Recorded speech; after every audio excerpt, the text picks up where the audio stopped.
You know Gray Bar for electrical parts, but there's one more thing you may not be thinking of us for that can help maximize your next project's total value.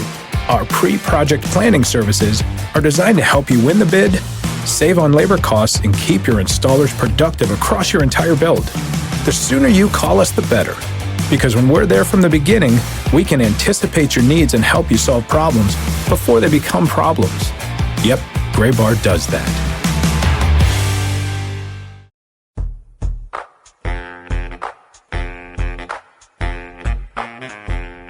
Welcome in the 65th episode of the Show Before the Show podcast from MILB.com. I am Tyler Mon. Sam Dykstra is in New York City. We are both reporters and your friends from MILB.com, the official site of minor league baseball. Hi, Sam.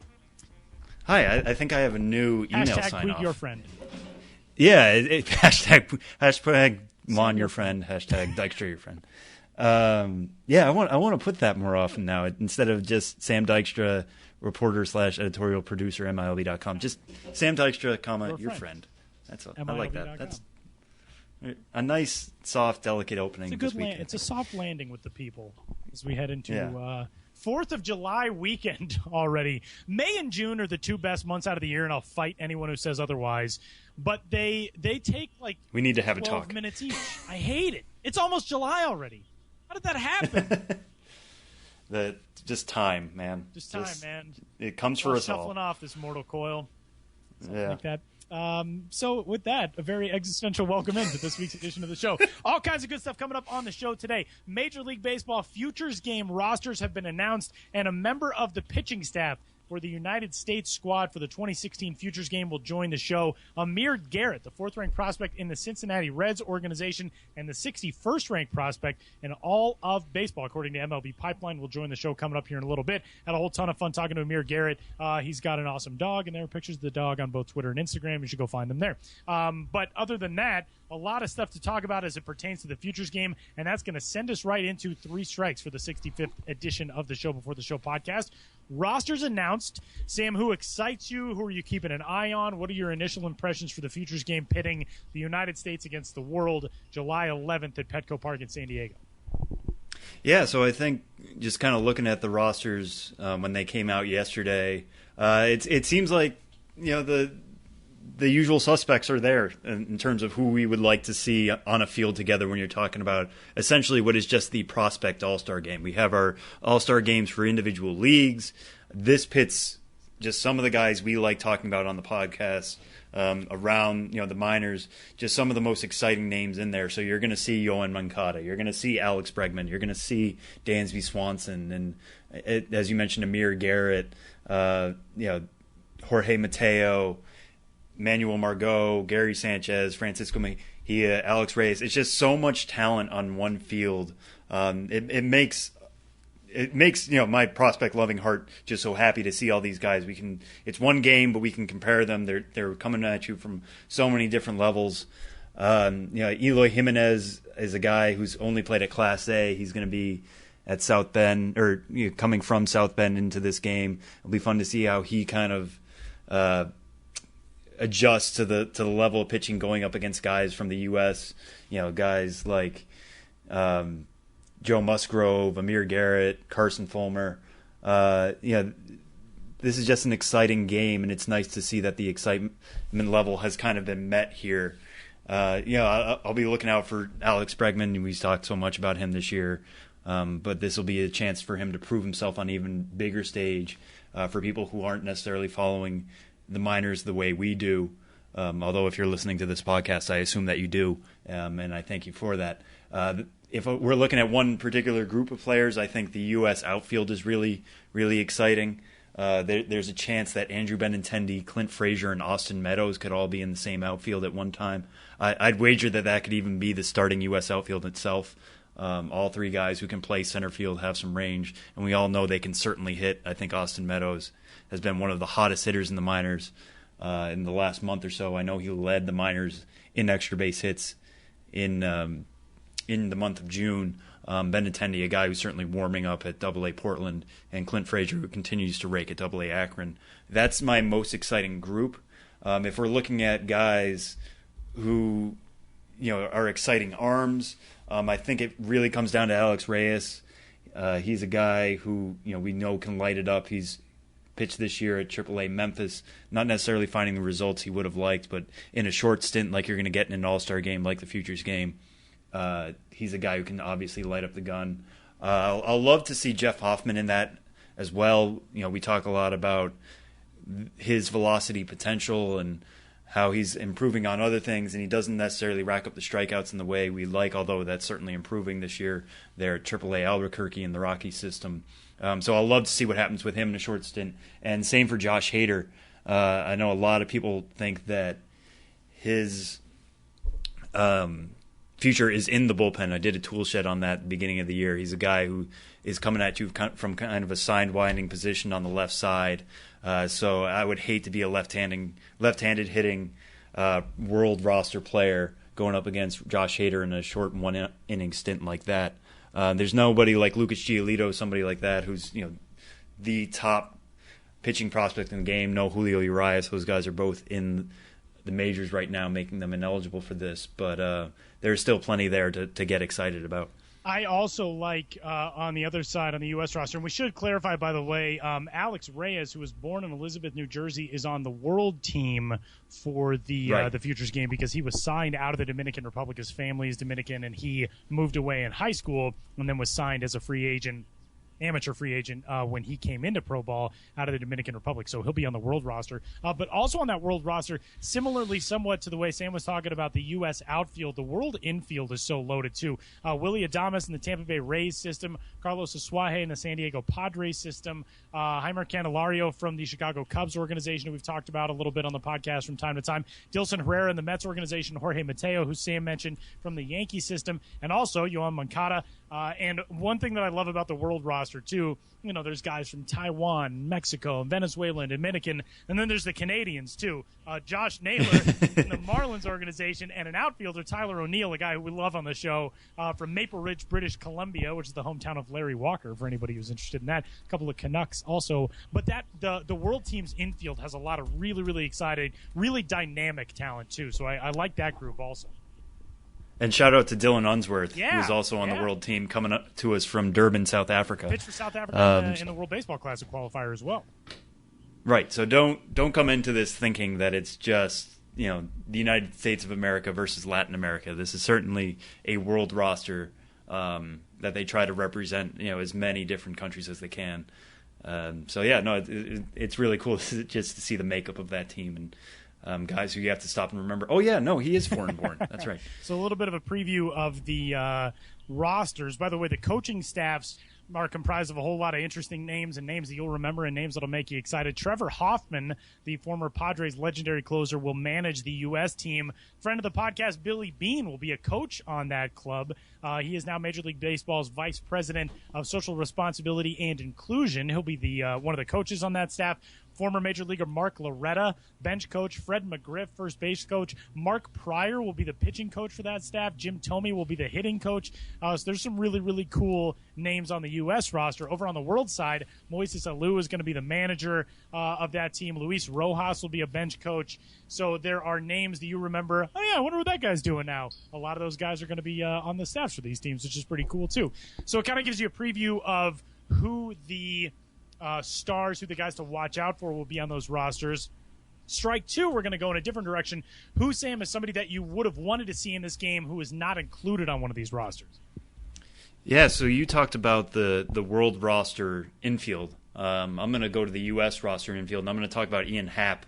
This is a guy who was taken in the first round last year by the Cubs, switch hitter out of University of Cincinnati, and has just absolutely gotten really, really hot in the month of June. He started out the year at Class A Advanced Myrtle Beach, finishes with a 296, 410, 475 line, with an 885 OPS in 69 games there, gets moved up to Double-A Tennessee, and I just have to read this out loud to believe it. I've written it down, but in his first 6 games at Double-A Tennessee, he is 11 for 17, so that's a 647 pretty average good. In a new level. Yeah, in a new team, new league, all that kind of stuff against pitchers he likely hasn't seen before. Some guys with major league experience at that Double-A level. 11 for 17 And this isn't, I'm not going to go ahead and say that's indicative of anything, but it's not wildly unexpected of somebody, an advanced college bat like Happ. He is somebody who could certainly have hit the ground running, at Double-A like that.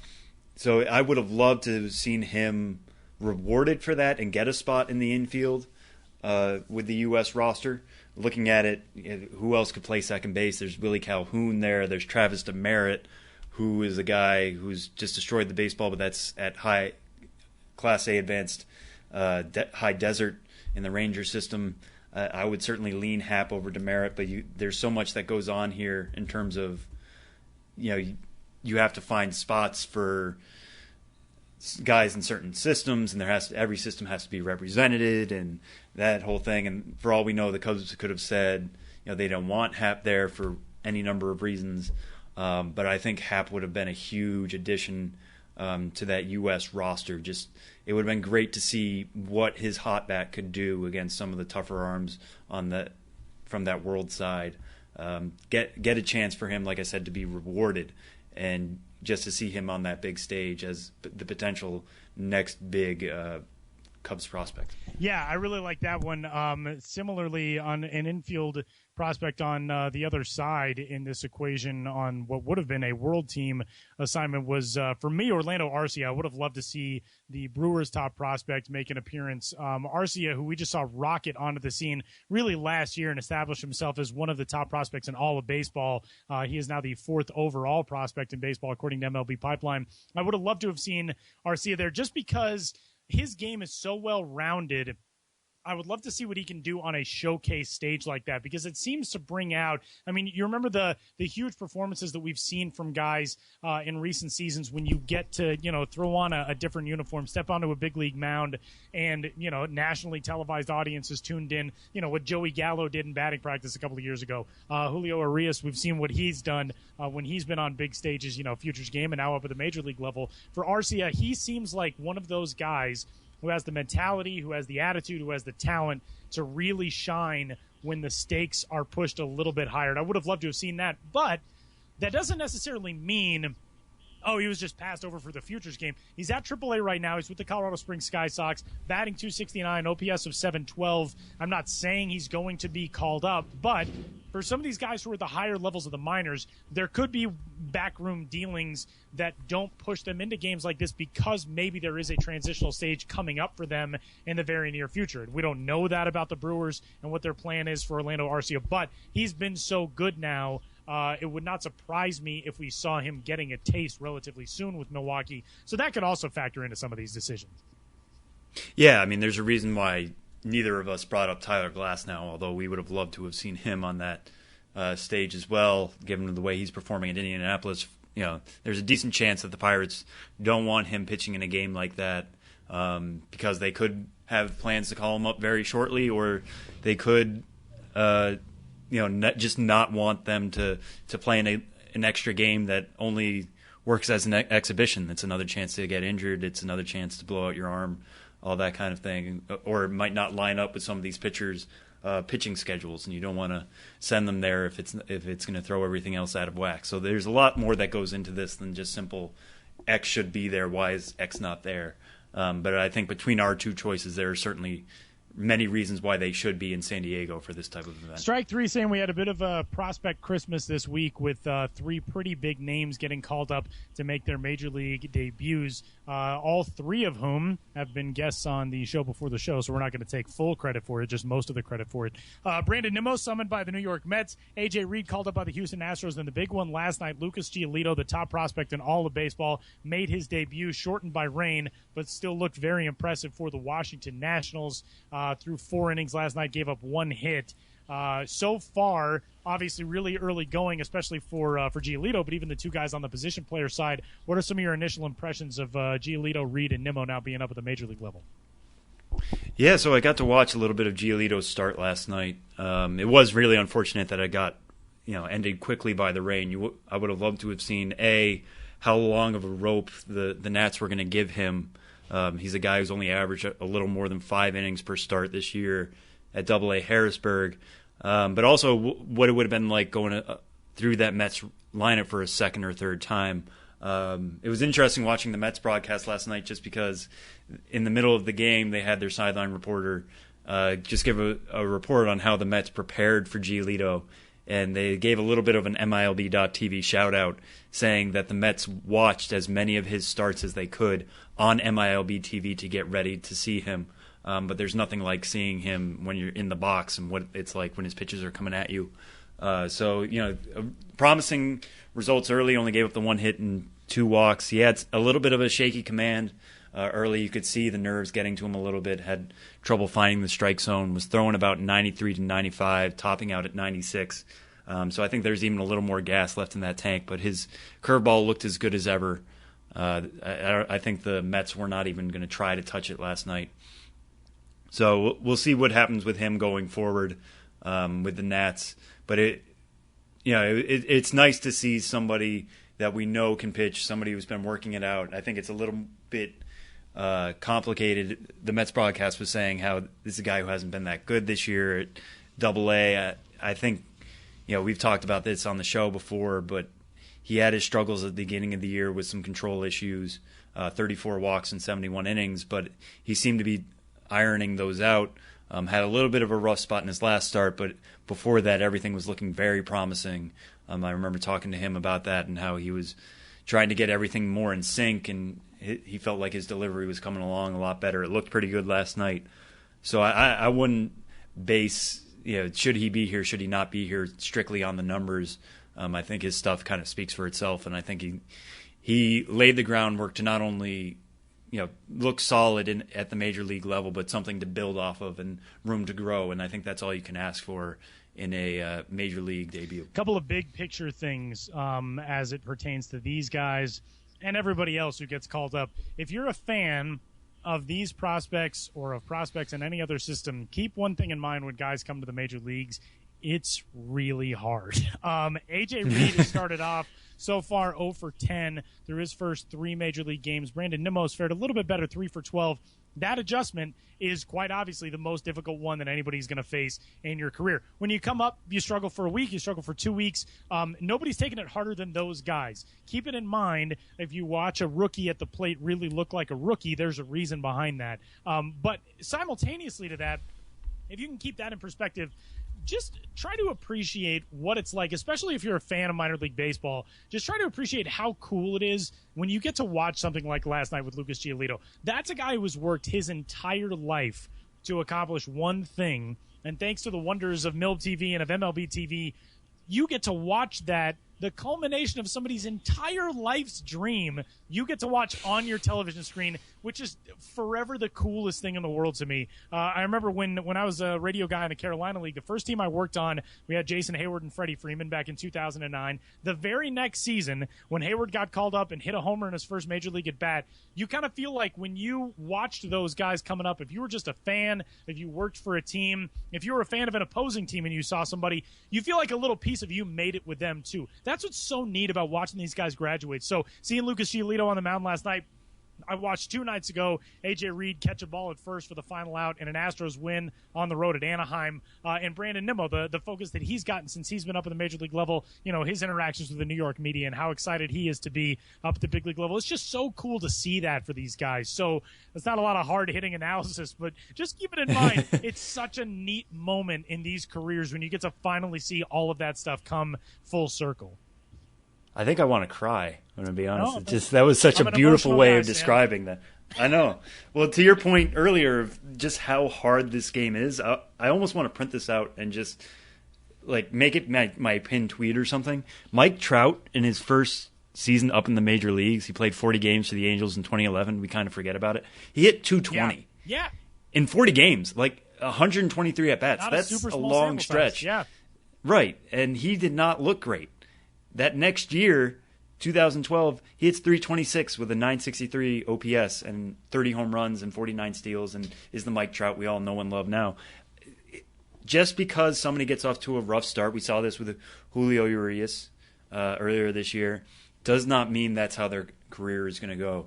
So when somebody like Giolito does perform to the level he did last night, we're recording this on Tuesday, so his debut was Tuesday. Or we're recording this on Wednesday. His debut was Tuesday. when they do perform to that, it's even more eye-popping to people like us, people like you at home listening, who get a chance to see where these guys have gone, how their curveball has developed, how they've added some more power, how they've adjusted their approach. To see that package all come together on what is the biggest stage in this sport is just so thrilling. Pretty awesome stuff, and one of the guys who may very soon be tasting those same sweet moments of making a major league debut is our guest on this week's edition of the Show Before the Show podcast, who a couple of things to prep you for this interview. Number one, Amir Garrett, at times we had a bit of a rough connection cell phone-wise. He is definitely audible and understandable throughout it, but there are a few clips. Just keep that in mind going forward. Number two, though, we do have some adopted dog conversation later on, and I just want to let people know that right after we got done with this interview, Amir Garrett immediately went to Twitter and tweeted a picture of his dog, and it's like the cutest dog. I want to smush his face so badly, but the dog is awesome, and Amir Garrett's awesome. We're going to talk with the Cincinnati Reds number 4 prospect. That's the sound of when you see that dog's face. It's amazing. He's smiling. I know. He's got such a smushy little face. Dozer. Dozer. Awesome. I want to interview the dog next time. We just do that. And the entire conversation. That could be kind of rough. Who's a good boy? That'll be the whole every question in the interview. Yeah. Who's a good boy?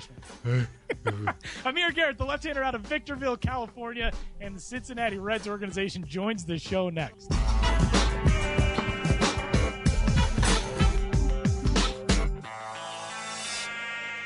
Watch the Stars of Tomorrow today on MILB TV. Before they made it to the show, stars like Mike Trout, Bryce Harper, and Chris Bryant were on MILB TV. Subscribe today to get more than 5,000 minor league games streamed live and on demand, including games from affiliates of all 30 major league clubs. Select All-Star and postseason games are also included. On the go? Watch on your iPhone, iPad, or iPod Touch with the free MILB First Pitch app. Visit MILB.tv for details.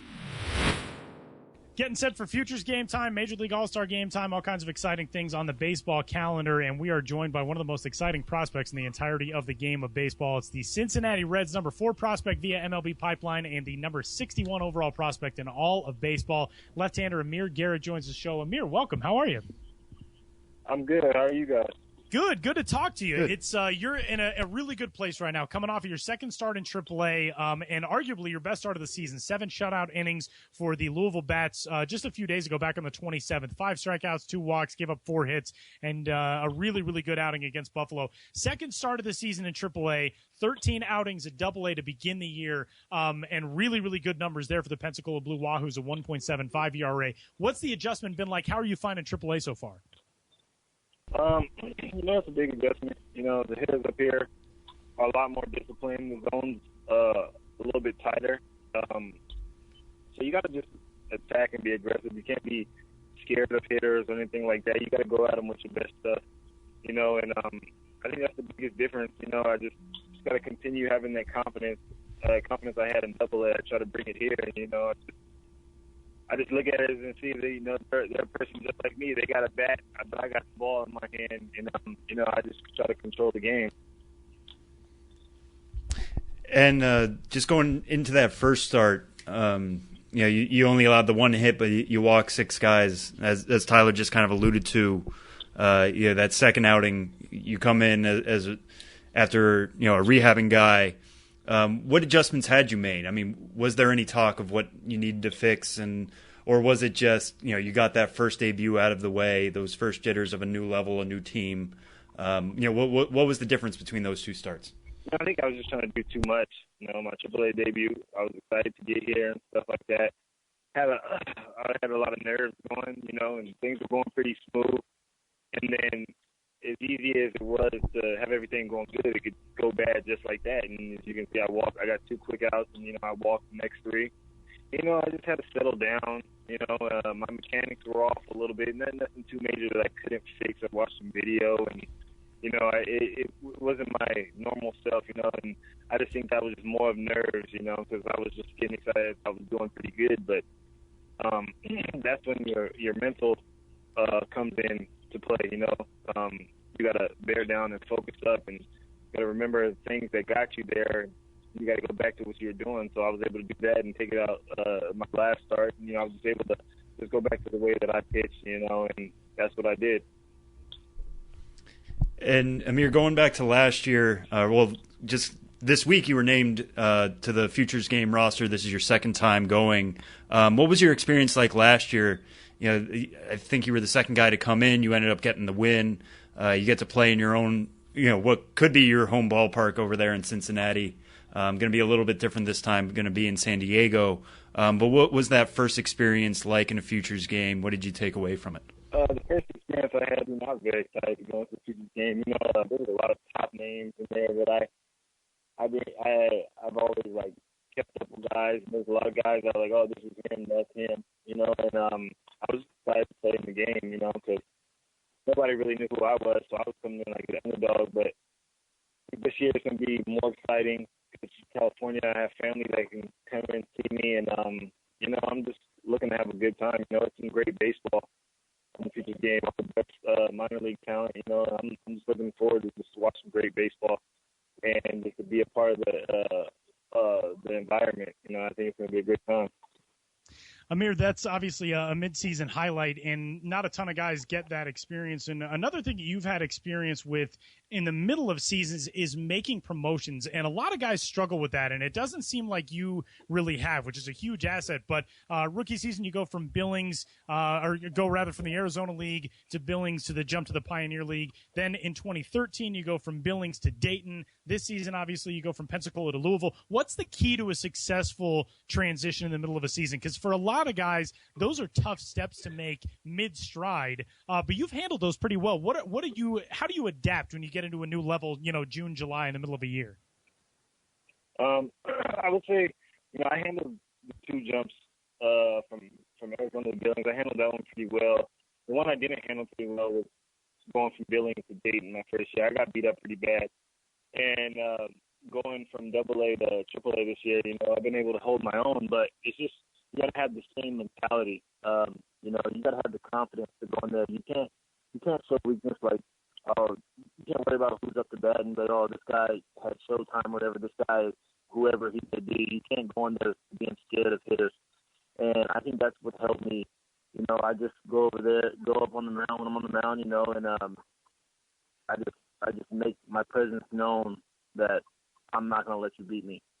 And you got to just look at it that way and give your best every time you go out there. You know, it doesn't matter mid-season, start of the season, whatever time it may be, but you always got to go up on the mound and you got to go up there like, this is my game. You know, it doesn't matter who the hitter is. You got to make that presence known, like, this is my game. And Amir, this is draft signing season. You know, obviously the draft was this month. You have one of the cooler, I think, draft stories, more interesting draft stories. A lot of people know that, you know, you went and played some college basketball at St. John's. Were a two-sport athlete for a time, a couple of years there, where you were playing your winters basketball at St. John's and then summers in the Reds organization. But just kind of take me back to your draft. I mean, you go from playing strictly basketball in your senior year of high school and just go out for a couple tryouts that spring trying to maybe get drafted in baseball. What was your draft experience like and your signing experience like? You know, I really didn't know what to expect at first. You know, I thought I was just doing it. My father was like, he wants me to throw the baseball around, you know, and just keep my arm fresh. And I was like, all right, whatever. You know, I was like, I'm going to go hard for basketball, but I gave it a shot, you know, and I was able to get drafted, which was a good thing. But I really didn't know what I was getting into, you know, and I never thought I would be where I'm at right now because, you know, things work in mysterious ways, you know, playing baseball and basketball, going back and forth, you know, that was tough.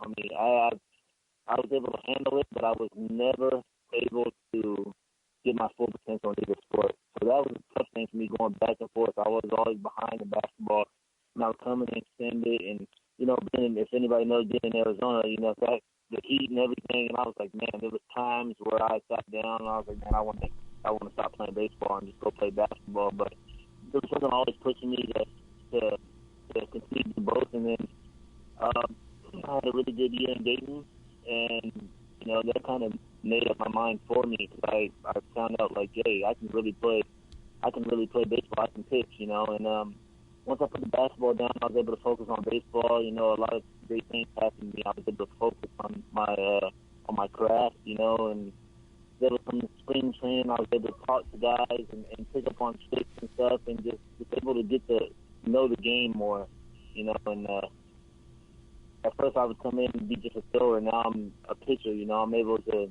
throw the ball where I wanted and stuff like that. And, I wasn't able to do those things. I was going back and forth from basketball to baseball. So, when I gave my all to baseball, it just changed a different mindset for me. And then I was able to focus and, it's been paying off.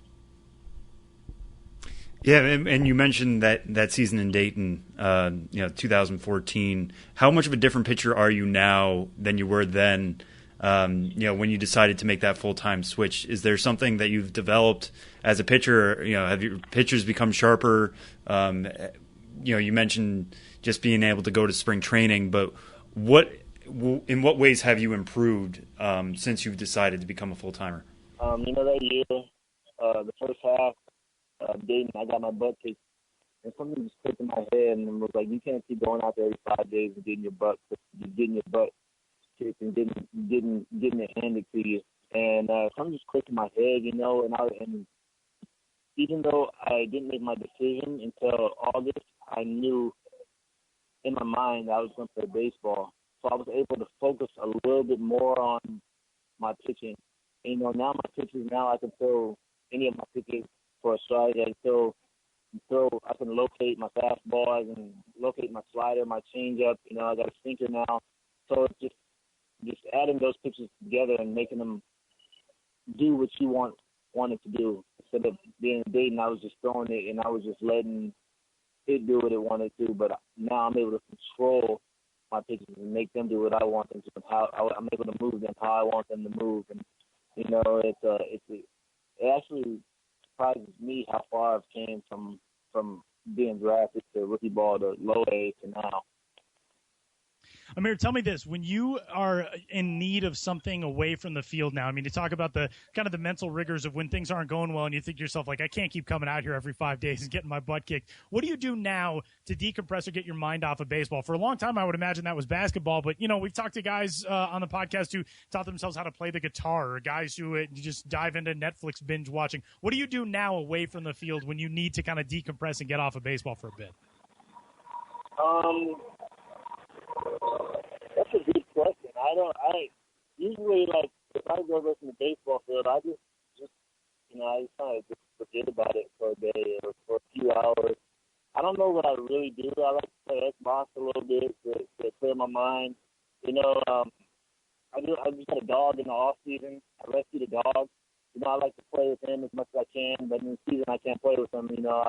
I'm like just relax, and just. That's a really good question. I've never really thought about that. I like to play ping pong, but for the most part, I like to play Xbox, play FIFA a little bit, take my mind off baseball for a while. And Amir, we'll leave you on this one. Now that you are at AAA Louisville, you talked so much about your development. There's that one last step that you need to make before you're at the majors. What do you think you need to do to make that next step, whether it's later this year for September call-ups or going into next year competing for a job in spring training? What's the last step you think you need to make in order to make that jump to the majors? I think I just need the experience. That's it. Everything they ask of me, to develop a changeup and to be able to throw it over the plate. I think I developed that, and I think it's just more experience. That's really it, and I think that's just the only thing, just to get more experience at a higher level before I make the next jump, and to be successful at this level before I able to make the next jump to the highest level of the Major League. He is Amir Garrett, AAA pitching prospect for the Cincinnati Reds and a member of the U.S. team for the 2016 Futures game, which will be coming up at Petco Park on July 11th, and is, as he noted, the adopted dad of an awesome dog named Dozer that you can find pictures of on Twitter at Amir_Garrett, and that dog looks amazing, and I want to smush his face. And Amir, congratulations on all the success, man. Best of luck in the Futures game, and thanks a ton for giving us some time today. Thank you guys so much.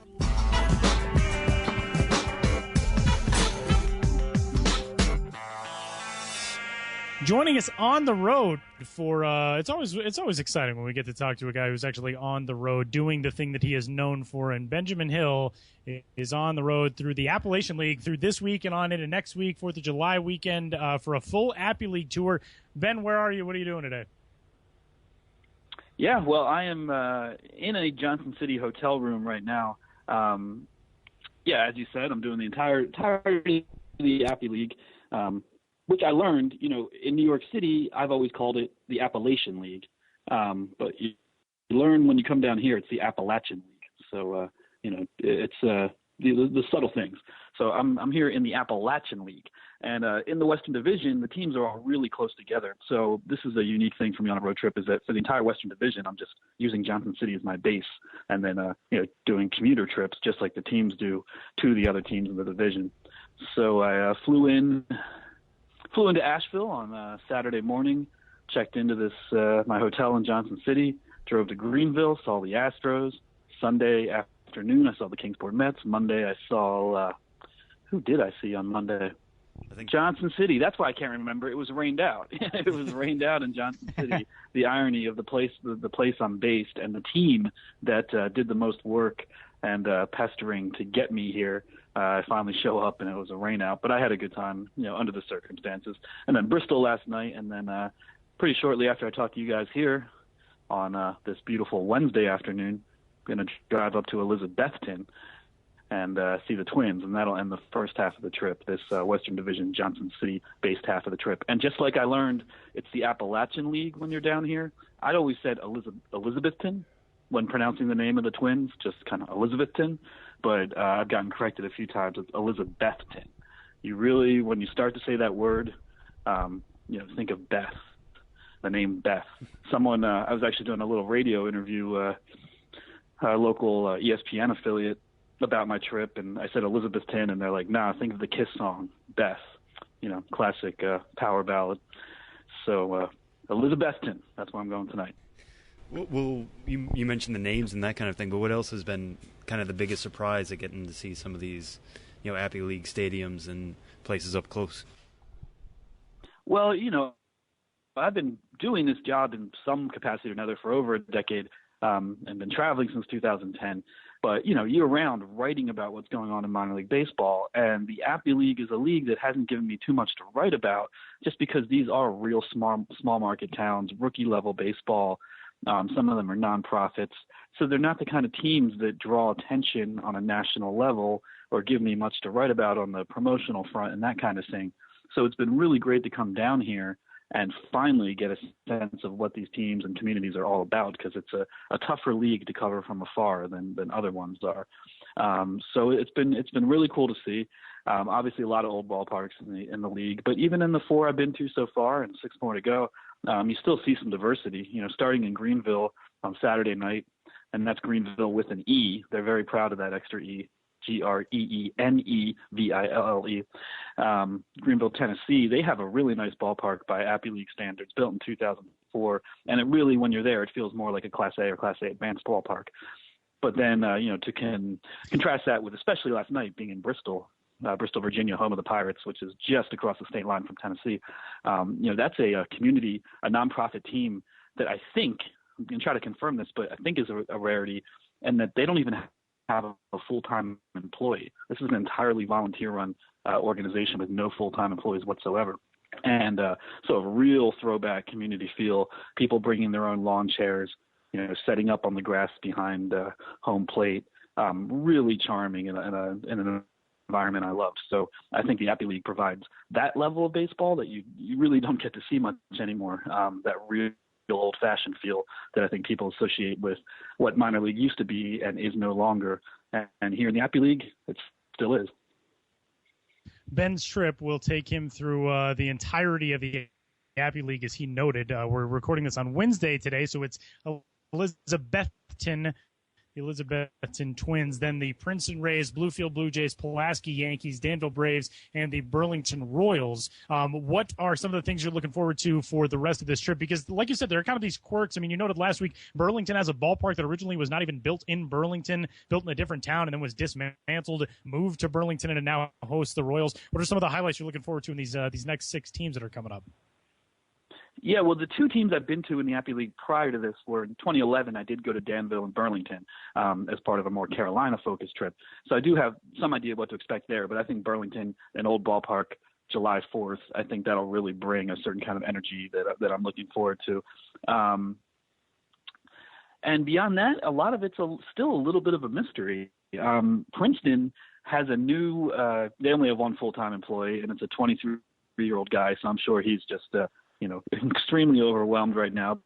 But I'm just, they had a guy named Jim Holland run the team for decades, and he left. So kind of curious to see now, what the vibe is in Princeton with a new younger guy there. And, that's a team I don't know much about at all. Bluefield, classic Appy League town and market. They were affiliated with the Orioles for decades and decades and decades. And for a while, it was the longest affiliation in minor league baseball. They're now with the Blue Jays. So they kept the Bird affiliation, but moved over to Toronto. So curious to see that classic environment. And Pulaski has undergone, once they switched to the Yankees, undergone a lot of ballpark improvements and renovations and really improved the atmosphere at their ballpark, younger front office. And they actually beat Greenville in attendance last year. And Greenville, since their park had opened in 2004, had led the league every year up through 2014.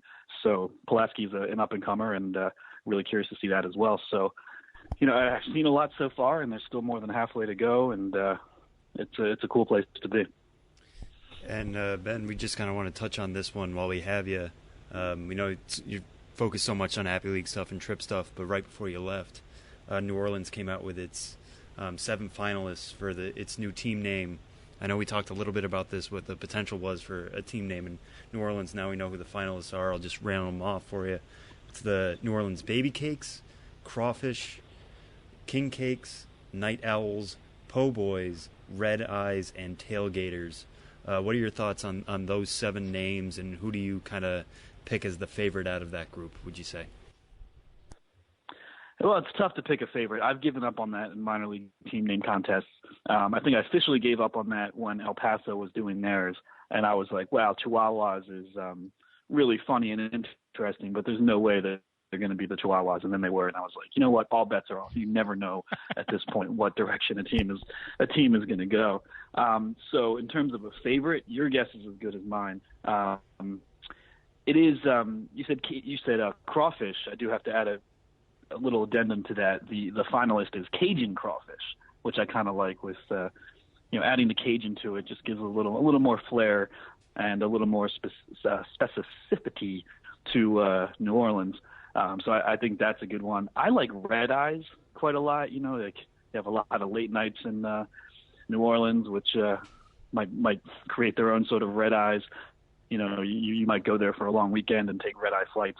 The logo, obviously would have red eyes, which I think could be cool. We've seen eyes work across minor league baseball, obviously with the Lake Elsinore Storm, but elsewhere.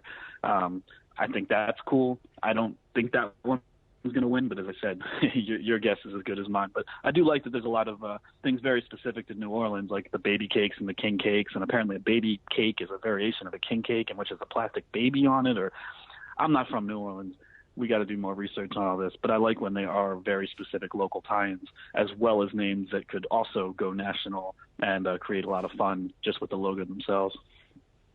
Starting on Thursday, maybe the day that you are tuned into this, wherever you're listening, but June 30th, starting on June 30th, fans can go to zephyrsbaseball.com and vote for their preferred choice for the team's new name. Voting will continue through July 8th. The winner will be announced later in the year. The Zephyrs have said they would like to get the team announced later on this season so they can start building momentum toward opening day 2017. But yeah, kind of like Ben said, you can never really tell with these the finalists that come out.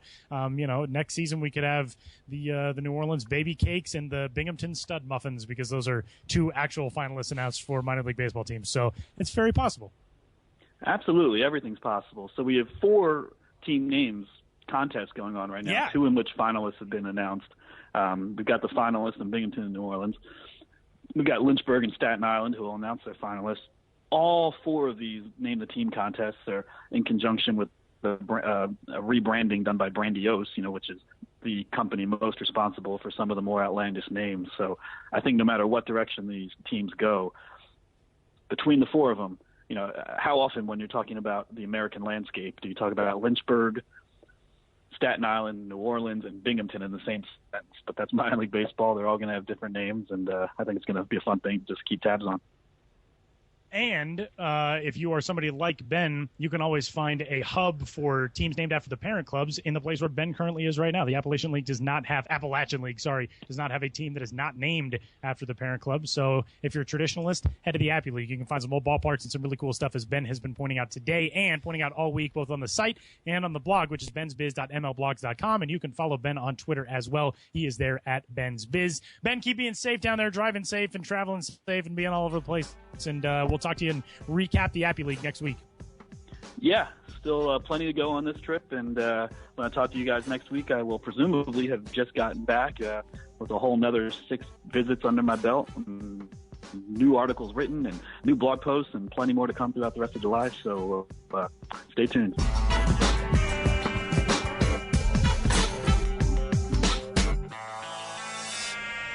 Wrapping things up here on this week's edition of the Show Before the Show podcast. Before we get out of here, as always, MILB.TV is your home for all the best talent in minor league baseball all summer long, and short season leagues have started up. We got a lot of short season and rookie level teams that are on MILB TV as well, so you can still subscribe for this season for MILB.TV, and you can check out short season and rookie ball games as well as games from every other level of minor league baseball. Sam, what are you watching this week?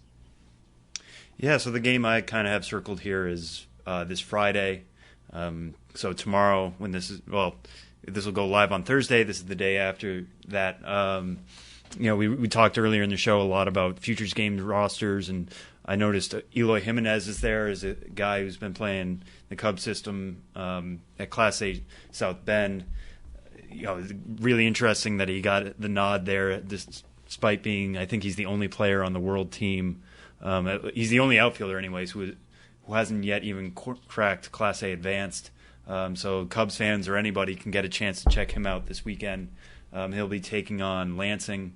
And Friday's going to be an interesting one just because John Harris is getting the start for the Lugnuts. He's the number 4 prospect in the Blue Jays system, was the 29th overall pick last year, 6-1 with a 2.59 ERA. So that'll be a pretty interesting matchup. Get to see a futures game participant going up against a pretty decent prospect at a lower level. So that's the game I kind of have circled. What about Well, somebody that you mentioned earlier on in the show today, Ian Happ in the Chicago Cubs organization, member of the AA Tennessee Smokies, has been raking, just smashing baseballs all over the place. A 647 average through his first 6 games at the AAA level, or at the AA level rather, and a 1.784, a 1784 OPS, which is pretty good. There are a lot of other really talented guys on that roster, though. Billy McKinney has really started to come on. He's a 268 hitter right now, but he's put up 3 straight multiple hit games. And McKinney, an acquisition from the Oakland A's a couple of years ago, really talented, really toolsy guy. Chesney Young is really good on that team. Mark Zagunis is really good on that team. So there's a lot of talent on that Tennessee roster, and keep an eye on them because the Smokies are a pretty fun team to watch. And, that system we've talked about ad nauseum over the last couple of seasons, but the reason that we do it is because it's still so laden with talent. Tennessee is on the road taking on Jacksonville this weekend, and you'll get a look on Friday night at a good pitching prospect in the Cubs organization, as well as Paul Blackburn takes them out, a 5-2 record and a 2.35 ERA. So that's where I got my eyes on. It's a very Cubs-centric MILB TV segment. Yeah, but it doesn't have to just be Cubs fans watching it. I mean, like I said, these are guys who are, a lot of them going to be working their way to the majors, and some of them you'll be able to see on, on your own TV screen soon enough. So between Jimenez and I know Hap, everybody wants him to come up real fast. So this is your chance to see these guys before they're on even bigger stages. You can check those guys out at MILB.TV, and that will do it for episode number 65 of the Show Before the Show podcast. Get in touch with us, podcast at MILB.com. Sam is on Twitter. He's at Sam Dykes or MILB. I am at Tyler Maughan, and Benjamin Hill. You can follow through the rest of his road trip this week and all summer long. When he's on the road more, he is at Ben's Biz. And until next week, enjoy the first week of July coming up. Happy 4th of July to everybody, and we'll talk to you after Independence Day.